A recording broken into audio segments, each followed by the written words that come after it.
Michigan sends a message with a national championship level performance.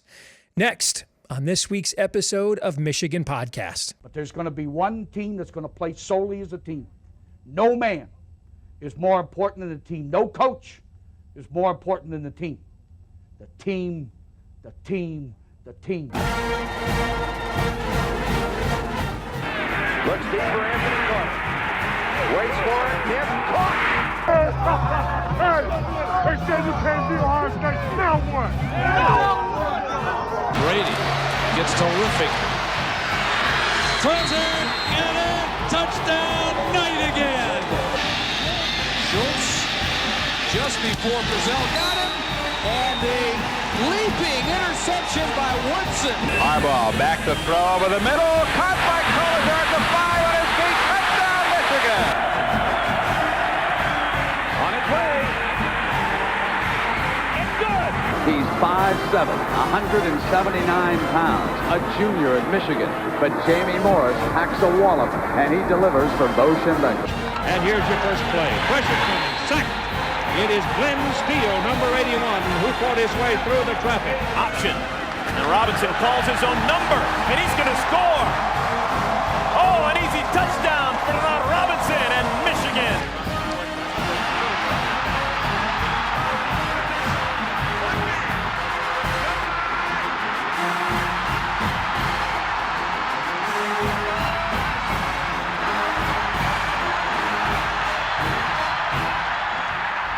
Win it.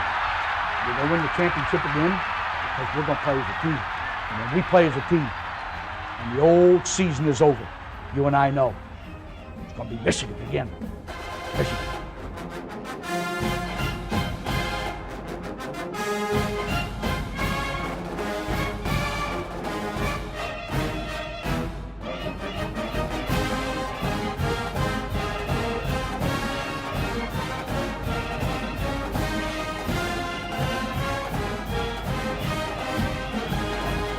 Go Blue, I'm Steve Deace. Welcome to this week's episode of Michigan Podcast. And what a joyous episode it is. Man, there is nothing like winning a huge game going into a bye. The next 2 weeks of college football media consumption sure is fun. I mean, everything that you get a chance to listen to, pumping smoke, waving palm branches, singing hosannas. What a great time it is right now to be a Michigan Wolverine. What a dominant performance against Penn State. I didn't see it coming. A lot of other people didn't see that coming. It was 41-17, and man, if you can say this about a game that was that much of a blowout, it wasn't even that close. Michigan kicked not one, not two, not three, but 4 red zone field goals. Otherwise, this could have easily been a 50-burger. Penn State's points came. They had one legit drive that led to a field goal. Their other 2 drives were a guy overplayed an angle on a quarterback keeper, and Clifford had a nice fake on a zone read and went 62 yards. And then they had to still take to 4th down to get that score despite that field position. And then, of course, the fluke pinball interception deflection that went for a pick 6 off of J.J. McCarthy. That was it. I mean, Michigan had 18 of the first 19 first downs in this game. The final first down tally in this game was 28-10. Folks, that's like a Eastern Michigan kind of a game, not Penn State. And while I would agree, Penn State, not probably a top 10 team, but that's at least a top 25 team. And Michigan absolutely took their manhood away from them, which I think going into the bye and coming out of that kind of an effort calls for maybe a big picture conversation about both the program and also the season as it is ongoing. Let's start with the program. I think we can say this now, and it took longer than any of us, including probably Jimmy, thought that it would. But we are finally the program we all envisioned that we would be when Jimmy arrived here December 30th, 2014, 8 years ago. You look at the physicality, the brutality, the culture, the innovation, the ruthlessness that Jimmy was known for as a head coach. It has finally now become embedded here. Despite the loss of some of the best leaders and players we've had here in decades, Aiden Hutchinson, David Ojabo, Daxton Hill, Cade McNamara, this looks almost exactly like last year's championship team. And for those of us that grew up in an era when competing for titles was the realistic perennial goal, That kind of looks and sounds familiar because there was almost a pattern to Michigan football seasons in those days. The culture was just so deep. And for those of you that are too young to know those times, you grew up in an era when Purdue beat Ohio State more often than Michigan. Well, if you're wondering what those times were like, they looked a lot like this. Now, if we talk about this season in particular, I previously said that this was almost the same team as last year. The almost is J.J. McCarthy. He is the outlier at quarterback that raises the ceiling here. Because even though he has not been as consistently prolific as many of us, myself included, would like to see, his mere presence on the field takes the style that fits our culture and Jimmy's brand and makes it even more devastating, and it does so for two reasons. Number one, he is a potent running threat in his own right. So you cannot get away with just ganging up on those running backs. And then number two, he can spin it and do so effectively out of the pocket. So you can't just overload the box and shoot the gaps. One team tried doing that an entire afternoon, and that was Indiana. And that turned out to be J.J. McCarthy's first 300-yard game. Many of us, again, myself included, thought that the insertion of J.J. into the starting quarterback slot meant that Michigan would evolve the offense. Instead, what we're seeing is he's expanded the existing scheme. The five-star quarterback is not the focal point of the offense. He's the final piece of it. This was confirmed against a good, probably not top 10, great, but definitely top 25 good Penn State team. They never totally sold out against the run, even when maybe they should have, because of the presence of J.J. McCarthy. He's not our Justin Verlander. He's the Mariano Rivera. He's the closer of the staff. He is not its anchor. He's what we didn't have last year, despite how much we should be forever indebted to Cade McNamara for helping to fix the broken culture here. But with JJ, we now have a quarterback that we can turn to and say, hey, it's your turn. And that makes everyone in the scheme a role player. Talented, yes, but role players nevertheless. In other words, maybe this is going to sound familiar to some of you that are my age or older. The team. The Penn State game showed me, and hopefully others, that once and for all, we need to stop comparing Michigan's style to how Ohio State and others play. Michigan has taken old school football and expanded it without abandoning its roots. I get the way that the Buckeyes play is intoxicating. It's fun to watch. Someone is setting a record every week, it seems. They are media darlings. We are not. They're a tremendous program, too. But styles make fights. USC and Oregon were that dude out west when Jimmy was at Stanford. And he conquered them both by building a brand exactly like what you see here now. Michigan's offense is not antiquated. We just think that because it runs so much. But we run a variety of personnel combinations, play and formation variations, etc. This is one of the toughest teams in college football to prepare for. This looks nothing schematically like Lloyd Carr, let alone Bo. It's just built on the same fundamentals because those have been the same fundamentals since the game was invented in 1869. The team that wins at the line of scrimmage usually wins, period. Regardless of whether we're talking the wing tee era, the wishbone, the veer, West Coast, I formation, air raid, pistol, etc., whatever schemes that were the fad of whatever era we're talking about. In the end, games are won at the line of scrimmage. Now, none of this guarantees that we can win in Columbus. Because to their credit, Ohio State is refocused by realizing it needed to recommit to physicality as well. But it does mean we have our best chance to win there in many a moon. Let's find out what an actual living Buckeye thinks of that. Mark Rogers will join us next.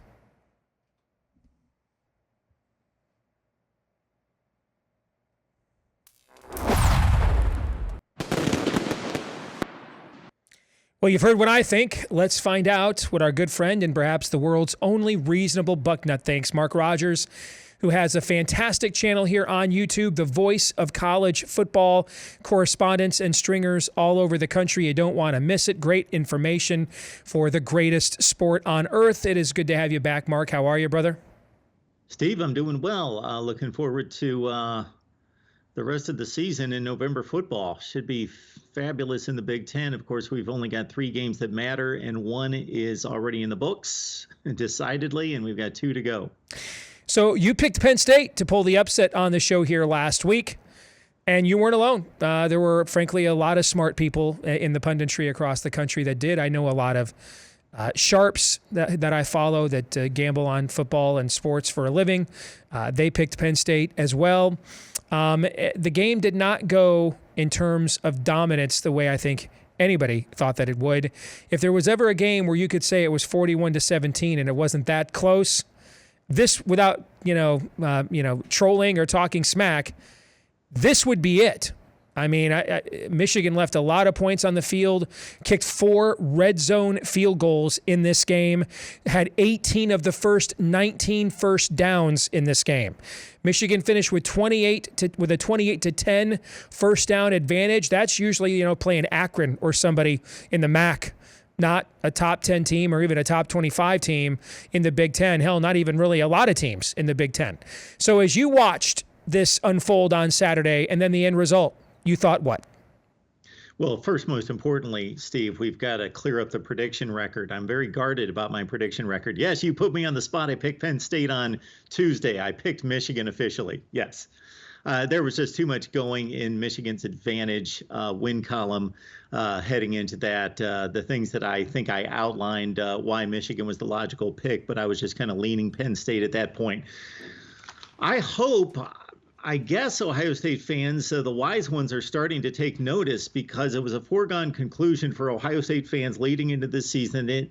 Michigan's got a good team. They're a good team, but we're maybe the best team in the country, and certainly we still own the Big Ten, and they've got to come to Columbus. Well, what we saw on display at the Big House is coming to Columbus in about 6 weeks, and it's serious. It's serious. I want to give your offensive linemen some love here, Steve. This was a dominant performance, and we've mentioned it over and over, especially after that Iowa game. But, Ryan Hayes and Trevor Keegan, Carson Barnhart, Zach Center, sorry I don't have them memorized, Olu Oluwatimi, of course, being the Virginia transfer. These guys need some name recognition because they were just blowing out the Penn State offensive or defensive front, which we knew was undersized and that would be an advantage for Michigan. But to, I believe, what your point is about Penn State's status in college football, maybe they're not a top 10 team. They're not elite. We could go on and take this in another direction in regards to James Franklin's inability to raise and upgrade this program. However, they just sent 6 defenders to the NFL draft last season. They will send a boatload more. They're a good team. They're a talented team.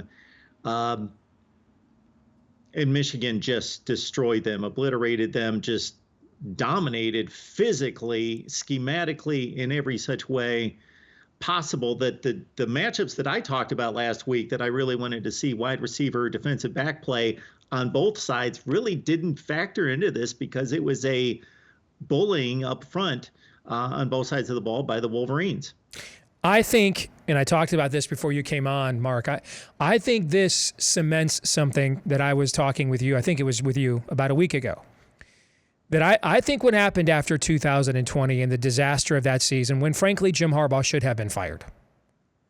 And if he were not one of the most decorated players in the history of this program, if he were not arguably the greatest quarterback in the history of this program, and had not turned down numerous NFL jobs to come rescue this program and then stay here for the first few years after he arrived, then I think he would have.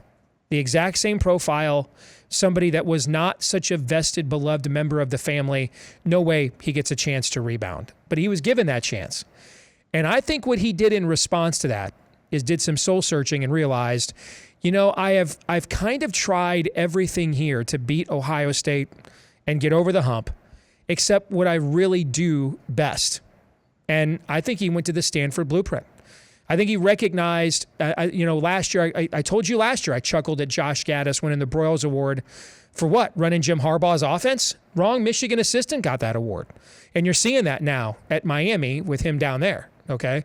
I think Jim recognized, if I got to go down here, man, I'm going down my way, swinging. We're going to run my offense.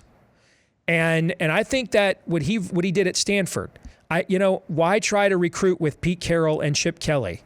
Why try to innovate with them Why not, styles make fights? Why not get them to play a style that they're not accustomed to? Penn State's analyst, including a guy by the name of Jack Ham, does he know a little bit about football, do you think, Mark? Maybe knows a thing or two. I was curious to get kind of some of their thoughts because I was flabbergasted at the outcome either. I did not expect it like this. Like if it was 41-17, I'd expected, we got the pass rush in there, forced 3 or 4 turnovers, short fields. You know what I'm saying? I had no idea that this was going to play out the way that it did. And their analysts, including Jack Ham, all said the same thing. Penn State has constructed a defense, and a lot of teams in this league have, to stop Ohio State and those receivers and to figure out how to get smaller, short, quicker, faster. The idea of someone saying, hey, we're coming downhill, here we go, see if we can stop it.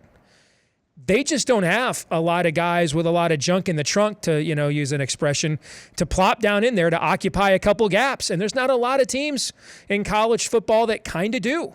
And we saw this last year, and we're seeing it this year. And I thought that J.J. McCarthy would lead to an offensive evolution. Instead, what he is he is the Andrew Luck offensive expansion. Oh, no, we're still giving it to Toby Gerhart 30 times. I mean, that's what we do here, okay? But rest assured that if you decide we're just going to go 8-9 in the box every down, okay, then we'll let Andrew Luck throw the football and kill you. One team we have played this year decided they were going to bring everybody downhill at the snap, Indiana. And J.J. McCarthy threw for nearly 300 yards and a half. And I think that's what he has determined fits the Michigan brand, fits the tradition and culture of Michigan, and gives us a contrast where we can maybe beat or at least compete with Ohio State annually with top 10 or 12 recruiting classes when we probably can't have top 5 recruiting classes like Ohio State has. And maybe we compensate for that by forcing the Buckeyes to play a different style of football. And I found it fascinating that that's what the Penn State intelligentsia was talking about after that game on Saturday. Your thoughts now after maybe further demonstration of my hypothesis? Well, I think it's pretty fascinating that Michigan will continue to rely on the type of offensive style that they've built, which is extremely effective. But they've got the wide receiver core and the quarterback who can threaten a defense to keep them honest, and that's got to be partially why the running game is so successful. You saw that in the Iowa game. Iowa's linebackers had to hesitate at the snap for a half a second every time. And if you do that, then with that offensive line, you're dead. You are dead in the water. You take one false step with that offensive line, man, you're getting dominated up front, and it's because of the threat that J.J. McCarthy might keep it. So what this does is even in a game like they played against Penn State, where you only throw it 22 to 25 times, and most of those aren't downfield throws, but you present the threat that has to be recognized. But if you get into the shootout, they're fully capable of expanding that and playing a shootout if need be. If somebody really wants to load up against the run, or if somebody's prolific on the other side of the ball, scoring against their defense, which is going to be difficult to do, and it becomes more 42-38 range, they can do it. They can do it. They've shown me enough with their wide receiver core last year and JJ's splashes here and there, Wisconsin and a few other times, but most notably the times that he's been able to air it out. Sure, he needs to sharpen up those throws a little bit, but he's off by 1 or 2 throws that we've seen when he's tried to take those shots downfield. That, either the threat of it opens up the run, or if they need to go to it, they will probably be fully capable of doing so. Can you think of a time physically? We did this to Penn State in 2016 when they won the Big Ten that year. But remember, they were playing walk-on linebackers. They had cluster injuries on that unit, if you recall, in that game. And Saquon Barkley, I should say, and he's a great player, Steve. Get his name right. Saquon Barkley and Trace McSorley, that was pretty early in the year. That was like the Big Ten first or second game that year. And those guys, with the new offensive system, weren't kind of known commodities that they were by the time we got to November. And I bring that up because that might be the last time that I can remember a Big Ten, team that recruits at the level that Ohio State, Michigan, and Penn State do, that they physically did that at the line of scrimmage to the other. right? When we've seen Ohio State run people off the field, it's just, you just got mossed, all over the place, right? I mean, when was the last time you can recall that kind of throwback butt whooping on both sides of the line of scrimmage? Sean Clifford, 7 out of 19, throwing the football. I think Penn State's running backs carried, for something like 48 yards total or something in the game.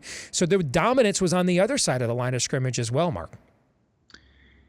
Yeah, so the Penn State rushing attack and the numbers that they showed us are what we were used to Penn State delivering up until this season. They add the 2 freshman running backs, Singleton and Allen. They're exceptional. The offensive line's played better.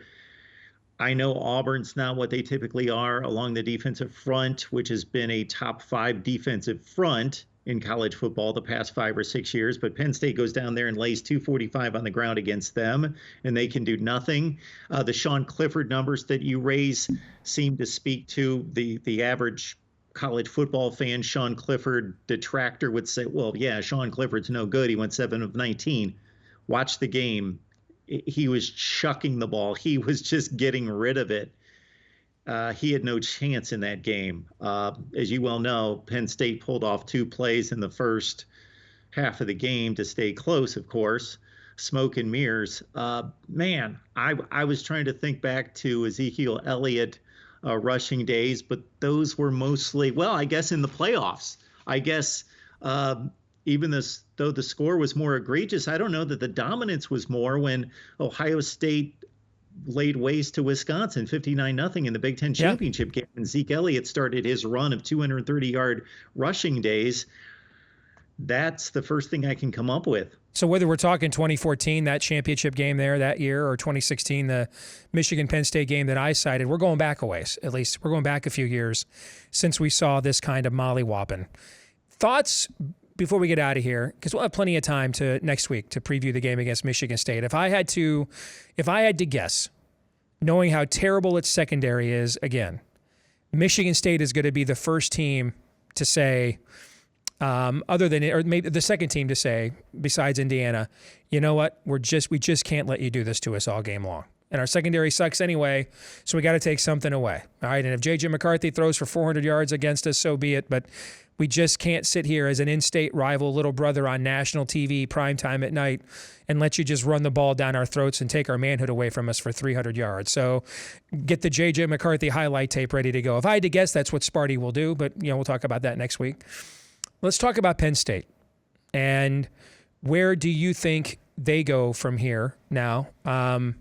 Franklin's record against against Michigan, Michigan State, and Ohio State is not very good. They were 11-11 coming in his last 22 games coming into this season. Remember, they started 5-0 last year too, and then Sean Clifford got hurt. So they were 5-0 this year. Clifford, I guess, was hurt. I don't know. I mean, I watched him walk up the tunnel. Because I watched all the tunnel videos of all the fights and of everything. I watched him walk up the tunnel all by himself without a trainer after the game Saturday. So he might have just said, "Listen, man, I took enough hits. We're not winning. I'm calling it a day." You can't blame him for that either. So I don't know if he's hurt or not. But they've got Minnesota this week. They've still got Ohio State as well. Where do you think Penn State is right now? The peanut butter and jelly fights, from what I understand. Yes. Oh, my goodness. James Franklin's 0-9 against top 10 competition on the road. I think there needs to be an identity. I don't think just recruiting a bunch of athletes, and that identity isn't just schematic. I think that's a lot of it, but I think it is just something that separates a good football coach from a great leader. And I don't want to overstate it, Jim Harbaugh being a great leader, or in the past Urban Meyer at Ohio State, and I bypass Ryan Day just temporarily to say, okay, this is the guy that established what Ohio State football is today. But, the type of detail that we see out of a Nick Saban, he's the one that's the most famous for the process and the detail of, I am going to examine every nook and cranny of this program because this is what I want it to be. And this is what it has to be to succeed. I'm smart enough to know what I'm capable of, what type of staff I want, not just, okay, we've got an offensive coordinator position open. Let's go interview some guys. And every thread of grass on the field, I know everything that I want this program to be. And then I'm going to weigh that against the conference. I'm going to weigh that against the landscape of college football. And that may alter me slightly, but I still believe in my core values and what this needs to be. And I don't know that James Franklin thinks to that level or really can execute that vision if it's there. Yeah, what is their identity? Really, they've had one great season there that they didn't have Joe Moorhead calling the plays. Okay, one. And that was the Journey Brown year when they beat Memphis in the New Year's Six Bowl. That's the one great season they had there when Joe Moorhead wasn't calling the plays for Trace McSorley and Saquon Barkley, right? Arguably the best running back and quarterback and combo in the history of that program. And that's, a top 5, 7, 8 program of all time. So that is saying something. I don't know what their identity is. That was the question with Ohio State when Urban Meyer moved on, because he was really the Ohio State identity. And then Ryan Day has established an identity with, with his ability to call a game, the stress he puts on your team offensively, their style of offense, the fleet of receivers they put on the field. Michigan has its identity with its physicality. Wisconsin, good or bad, has an identity. Iowa, good or bad, has an identity, right? PJ Fleck has an identity at Minnesota. This is his 9th year. It's year 9. What is the culture and identity of Penn State football? What is it? And that's what I was leading to. I can't put an identity on it. I can't label it. I can't get around it other than we go out and recruit the best possible athletes we can bring in.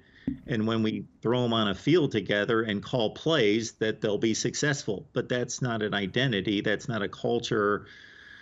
That's basically James Franklin. I don't want to discard him as a complete non-entity. He's obviously a successful football coach, but I think that's more about personality. That's being able to engage with young men and, reel them in and build relationships, and all that's very important. But in terms of overarching program tenets and purposes, I don't know that it's there. Good stuff as always, my friend. We'll talk to you next week before the big game against Sparty for Paul Bunyan. All right, take care. Sounds good, Steve. Thank you. Thank you. This week's Twitter poll results, we asked you, what long injured player does Michigan most need back for the second half of the season? And the majority of you, or a plurality of you, voted the same way that I did. Nakai Hill-Green at linebacker, 46.8% said Nakai, 30% said Eric All. I'd love to have him back, but we're pretty deep at that spot. 12.8% said Cade McNamara, who's expected to be back for Michigan State now, I'm hearing. 10.4% of you said Trente Jones. That brings us to our feedback of the week from Kevin Everard. Do I think Michigan could go 11-1 and miss out on the Big Ten East but still make the playoffs? Well, funny you should ask me that, because right now, Kevin, ESPN's FPI gives the Wolverines almost twice as good of odds of making the national championship game than it does of winning basically the same odds, I should say, of making the national championship game as it does of winning the Big Ten. Michigan has 23% odds of winning the Big Ten, 27% odds of making the national championship game. So the answer to your question is yes, but I think those odds went down after Tennessee beat Alabama, because we could be looking now at 3 different 11-1 teams out of the SEC. Now, 2 of those are 11-1 or 12-0. 2 of those would have to play each other, of course. The winner of Tennessee-Georgia would play Alabama likely in the SEC championship game. But let's say Tennessee goes to Georgia here in 3 weeks and loses a close game. And that is its only loss. And then Alabama wins the SEC and they're in the playoff. That's going to be tough to leave Tennessee out, to put Tennessee over Michigan, even if Michigan loses a barn burner against Ohio State. That's going to be a flip of the coin. And then we're assuming that Clemson doesn't run the table and go undefeated. I wouldn't assume that either. Thankfully, we do this every year. We go through these scenarios, and it seems it's going to be so convoluted, and it just has a tendency most of the time, with the exception of maybe who team number 4 is, it most of the time has a tendency to work itself out. So here's the best solution, the best answer. Just go win the damn thing. Then we don't have to worry about it. That'll do it for this week's episode of Michigan Podcast. Don't forget to like, rate, subscribe, share, 5-star review, follow, whichever applies, however you watch, like here on YouTube, or listen, like on iTunes, Stitcher, etc. Help us to find more Michigan fans just like you. Also, remember to enjoy the season. You know, the couple of years leading up to last year and this year should have taught us not to take this stuff for granted as Michigan fans anymore. Enjoy it. Have fun. Don't forget to follow us on Twitter at Michigan Podcast in between episodes. We'll be back again next week with a full Paul Bunyan preview. Until then, I'm Steve Deace. Go Blue.